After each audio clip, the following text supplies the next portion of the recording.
Ramadan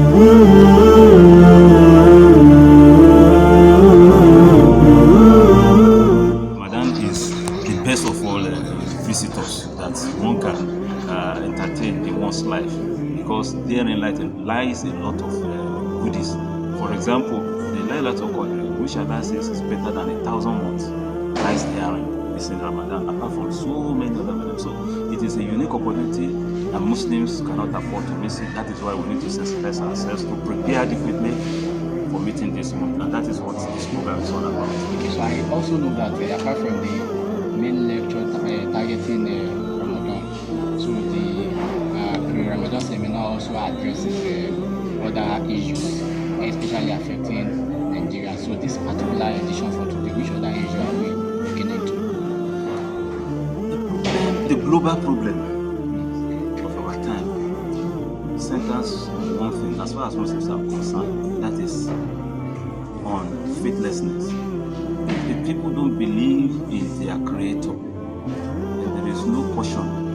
People will behave the way they like. So Ramadan has come to tutor human beings not to give rein to their whims, caprices, and desires, but rather to be disciplined. And of course, you know, when you eat, when you are hungry in Ramadan, you don't eat. When you are thirsty, you don't drink with your own lawful thing. So you that you're able to do that, you won't have difficulties in turning away from things that do not belong to you. The problem Nigeria is facing today, all of us are corruption is the bit of it. It's not a want of resources, and that's blessed this country. But from a long time ago, we observe that the main problem is corruption. So if people are disciplined, people have the fear of Allah, we will not be in the situation we find ourselves. So that's why this program is very, very important, at least for the Muslim communities who are supposed to be models for other people. So if Muslims are upright, they are faithful to their creed, they will realize that our time as sojourn in this earth is just for a short period, and so we cannot afford to do anything the way we like, but we just have to have fear of Allah in everything we are doing. And that is why this program is very, very important for Muslims, for this country, as our nation, and for the global space too, because a lot of crises, a lot of atrocities going on on the globe now. Talk about the Ukraine-Russian war, talk about the massacre, the genocide happening in Gaza, is all because of some people's desires to take what does not belong to them, desires to oppress others.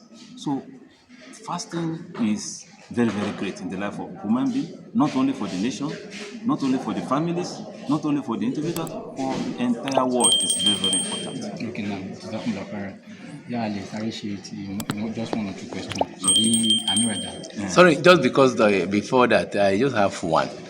At a time like this, when religion is beginning to be pushed to the background, when you see people saying the more the number of mosques, the more the evil, the more the number of churches, the more the evil. So you as an Islamic scholar, is this the time you will heard you saying in lecture in the past that the prophet says will come, when people who fear or who are practicing or who worship Allah will now be like a stranger? Is this the time? Yeah, this is about the time. It's about the time because as the Prophet ﷺ said, "Ja al-Islam ghariba wa sayaudu ghariba wa tubu lil-ghuraba." That Islam came as the religion of the strange people, and to go back, when it's going back, it will be like the religion of the strange, but give glad tidings to the strangers. For a Muslim to uphold the tenets of Islam in this time of ours, he has to be upright. He has to think much more about the hereafter than this world. And so, when others are stealing, he will not be among them. When others are going to crime of all different types, he's not among them. So they will see him as a stranger. Those who are doing it, they will see, just like our sisters who are wearing their hijab. being covering their modesty and things like that. Some other people are naked, see them as strangers. Oh, you say the temperature is hot. Why are you covering yourself up? But they don't know that there's great blessings in what Allah has commanded. So anybody who wants to uphold the tenets of Islam will be seen as strangers in the wider community. But such people have to be steadfast, because by so doing, their life will be meaningful. To not be like the wayward ones in this world, and in the hereafter, bounties, mercy, and forgiveness from Allah await them. So this we can say confidently that this is among part of the time the prophets have warned us against that Muslims will be like strangers. You ask yourself, why all over the world